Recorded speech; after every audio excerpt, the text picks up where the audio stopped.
Ustaz, Okey, saya sedih dan sunyilah dekat rumah.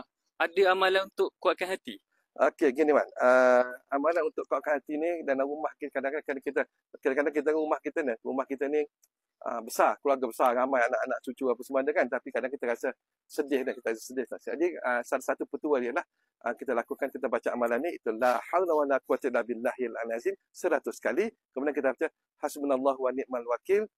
Kita baca hasbunallah, nak banyak pendek pun boleh, nak pendek hasbunallahu wa ni'mal wakil pun boleh, atau hasbunallahu wa ni'mal wakil, ni'mal maula wa ni'mal nasib boleh 100 kali. Kalau amalkan setiap hari, okay, insya-Allah Allah Taala akan masukkan nur. Sebenarnya kita rasa sedih, kita rasa susah ni sebab dalam rumah kita tidak ada nur. Tidak ada. Bila tak ada nur tu, maka akan datang kesedihan apa semua, akan ingat memori kita ni lepas. Jadi insya-Allah kalau orang amal amalan ni, insya-Allah Allah Taala akan bagi masukkan nur. Insya-Allah Allah akan pancarkan nur tersebut, maka kita akan hilang rasa sedih kita, akan kembali rasa gembira dalam rumah. Cuba orang amal insya-Allah. Okey, assalamualaikum. Insya-Allah.